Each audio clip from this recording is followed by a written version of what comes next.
I decided to start this video off with this picture. I won't say he's a handsome guy, but this picture was taken at one of our RTL Toronto robot competitions.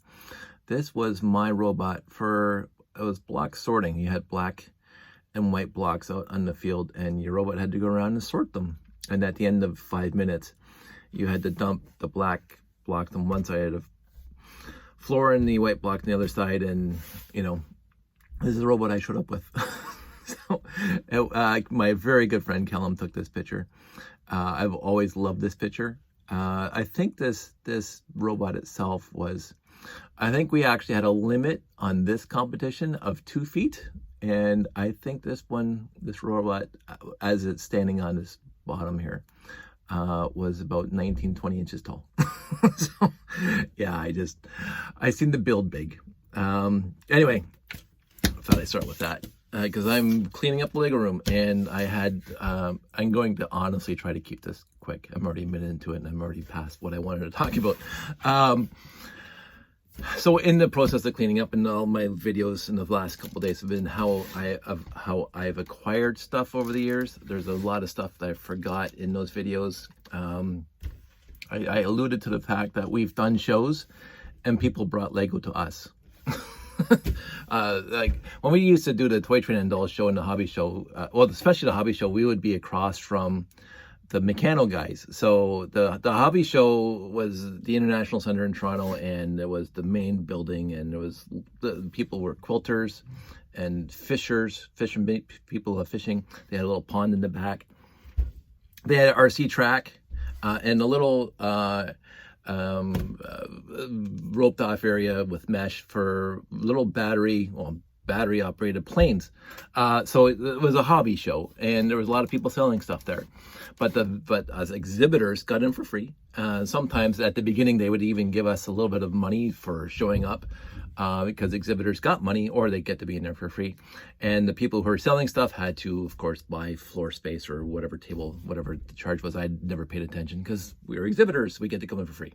So, and so we would always be near the Mechano guys, the guys who build beautiful, Eiffel Towers and mechanical marvels out of Mechano stuff. Mechano has been around longer than Lego as a hobby for the adults. I remember being a little kid and seeing some creations at wherever, people building beautiful whatever out of Mechano. And the first Lego show, Brick Fest, I would imagine, if somebody did the history on it, that was the first Lego convention. But I don't know if at hobby shows, if people brought Lego displays before 1990, whatever Brickfest was. But anyway, it doesn't matter. That's a whole other tangent. But anyway, we be across from the Mechano guys, and we do 3 or 4 years in a row, 2 shows a year. And we got to know the Mechano guys. We talked to them, they talked to us. And one time when I was at one of our shows at the International Center, one of the old timers, and I don't want to, it's what I've always called my dad, old timer. So it's not a derogatory. Somebody older than us who's retired, and old timers, an elderly gentleman, or whatever the parlance is these days, an old timer. I don't want to step on toes and offend anybody, but I'm getting up there, so I'm going to be an old timer. That's a whole other story. But anyway, these guys, we got along great, and they talked Mechano, we talked Lego, and we loved each other's stuff. And we got to know them, and one of the guys came to, and the show was all weekend, usually Friday to Monday, or Friday to Sunday, or Saturday to Monday, usually on a long weekend. And so we could set up our stuff and leave it there over 2 or 3 days, which was great for me, because I won't say I hate, I dislike one-day shows, because you're set up all that time, you're there for 6 hours, and you take down, you go home. This is why I'm trying to get my layout. Hi, Josh. That's why I'm trying to get my layout down, again, more tangents, down to set up quick and take down quick. But anyway, but when there were 2 or 3 day shows, you spend a lot of time there and you talk to people. And the guy comes up to me, because I was running the hobby show by then, for the Lego display. he goes, Dave, I have Lego at home. I said, hey, whatever it is, bring it in. We'll find a home for it. He says, my kids aren't interested in keeping it. So we'll bring it in. And he comes in the next day on a Sunday, and he has the Yellow Castle in the box. He has the 924 in the box. And I want to say the 926, the 928. It was 2 classic spaceships. I know the 924 was one of them. I thought the other one was bigger. I mean, this is a long time ago. My memory, second thing that goes into memory. But it might have been a Starfleet Voyager. But I can't remember. Anyway, the beautiful boxes, the instructions mint, pieces mint. And he said $60. I said, no. This is individually, even 15 years ago, these were worth well more than $60 each. And he goes, no, I want them out of the house. And you and I have been talking for 6 years now at these shows. And I know you're not going to resell them. You're going to put them in your collection. I see what you have here. And they're going to a good home. So gladly and graciously, I accepted those pieces, those 3 sets. I know I've been absent at some of the brick fetes when people brought stuff for me. Hey, Dave's going to be there, and I have this whatever at home, and he would love it. And I wasn't there, so it went with Janie, and that's perfectly acceptable to me because Janie's going to do something with it. As much as I would, she's going to do something with it. And so it's almost like, really? No. Really? No. Really? No. Really? No. My boy is in the video. Say hi, Josh. What's good? What's good? So, so you show up and people bring you stuff after they get to know you, and you bring stuff for other people, and that's what I love shows for. I remember doing a couple shows, excuse me, where some of my friends were there. They didn't display anything sometimes, or they were displaying whatever, and we'd be talking amongst ourselves. And I was building a mock and I needed X. Well, I'm going home tonight, which is here. It was 45 minutes away. And I can come back here, grab those pieces, and bring them the next day to the show. And here you go, keep them. I mean, Bricklink would have charged you $1.50 for those pieces, and you would have shipping on top of that. So for average pieces, here, keep them. For trans yellow domes, a little different, $20, whatever. Not as much as they're worth on Bricklink, but if I have them and I have massive quantities of them, and you're a really dear friend of mine, here, really, because you would do the same for me, probably. But on a different note, this is, where did those? So I want to show you this. So this, again, acquiring Lego. My beautiful wife and I were walking down the beach one day in Hamilton at Confederation Park. That way, not that you guys care. That way, we're walking on the beach one day, sun setting, reflecting in the water, hand in hand. And I said, "Hey, what's that?"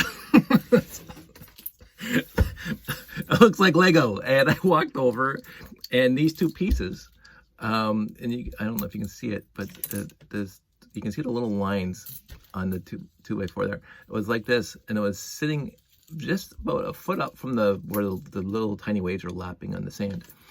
And I found Lego on the beach. Now, there's a story in the UK about a ship sinking, and every year there's Lego washing up on the beach, and that's across the pond, as we say, across the Atlantic from me. These pieces were not in that boat. Somebody dropped them out of their pocket, I would imagine. They were in the water for a bit. You can see that all the corners are rounded. So the sand, but they weren't there too long because they still work, and they're not like worn thin, but they're also the old style brick with the thick walls. And so I found Lego just walking on the beach. So I keep those 2 pieces separate. I've also found Lego riding my bike when I was younger, along a dirt path somewhere. Hey, so it must have fell in somebody's pocket, like 2 or 3 bricks. Maybe it's radar, I don't know, but hey, that's Lego to me. And I stopped and pick it up. On a little bit of a different note, big watch. I got a lot years ago, and I got this base plate in it, and immediately I said, this is not Lego, this is Mega Black or whatever. But then I looked at it and said, no, this is old Lego, and then I found out it was the ferry for the train sets in the mid 70s, maybe early 70s. I don't have a set number. And I kept this thing. The other end, actually, is somewhere in my collection, actually, but it was broken when I got it. And I said, that's really cool. On that specific note, though, we go to Valley Village, we go to Once Upon a Child. I see the baggies, and I see a base plate. A base plate that sort of looks like this, is long like this, except there's just a lot of studs in the middle and no studs on the end. I said, I don't even have to look. That's not Lego. I don't need it. And so I passed by that bag until one day, Gary Istock posts on his little blog because he's got the unofficial parts guide or Lego guide for anything old and all the sets, and he posts that the ferry came with 2 base plates, whether or not you're on this side of the pond or that side of the pond. This I think was the European one, and the one that had all the studs in the middle and the ends were completely flat were North American. And so I said, wow, I missed out on getting maybe 2 or 3 Lego lots from the early 70s until I actually found one again. And so this is this one. So this one, this ferry, as you can see on the inside, I don't know if you can see the inside, has a lot of studs in the middle and no studs on the end here, which is different than this guy, right? And this is the one of few sets that actually has these 1x8 vertical hinges like that, looking really cool. Also the logo printed on there, solid stud on the top of the 1x1 rounds. This also came in 2 different versions, forgetting the base plate. If you go on the Piron or whatever, it says these windows are supposed to be white.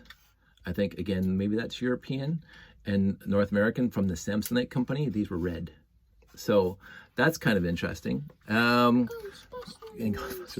So I have this set, and I kept it together. I found it in a bag in Once Upon a Child, and I bought it. I actually went back because it was there, and I thought, that's not Lego. And then I saw Gary's. It was, again, a coincidence. We were at Once Upon a Child buying clothes for Josh. I saw the bag from afar, and I said, that's not Lego because they don't have a 8 stud by 32 stud base plate. That's gray. That has no studs here. And so I just ignored it. And then I get home and I'm on Lugnet or whatever Gary's page is on. And he says, oh, it came in. And I go, what? I drove right back, picked it up. And it was this set. It was mostly, some windows were missing, but everything else was here. And yes, well, they're not really waffle bricks. So it's a coincidence that stuff like this happens to me. Or just an intuitive radar to find stuff and to come across stuff, and it makes me happy. I do actively think about where I'm going to go next to find interesting Lego, and this is interesting to me. I mean, the blue rails, I mean, I got a bin of them, but I don't have a train layout. But the ferry I kept together because it's really cool, and so that's up there on my shelf, and I leave it together. And it's almost as old as I am, which I think is awesome. There are, I don't know if I can find one really quick. There are a really interesting 1x6 bricks in here that have a variety of different prints on the studs. They're askew, some are some on 1x6 you can see a variety of different Lego stamps on it, and I don't know where it is right now. It's somewhere built into here. I can't find it right now. I might find it later. But I go, well, that's interesting, and I think Janie told me that that's what happened back in the 70s, especially for Samsonite. They put effort into it. Obviously, they had to meet the metrics for Lego, but when it comes to the actual studs, the imprint on the studs on the machining, it was the old version, the new version, upside down. So every stud looked different, and that's in there somewhere. But I'm gonna wrap this up, trying to keep it underneath half an hour. Under 15 minutes. So you guys take care. I might do another video on something else in a couple seconds that I'll post later. Bart Simpson. Bart, don't have a cow, man. That dates me on The Simpsons. Okay, so good night, Josh. Good night. Talk to you guys later. Bye.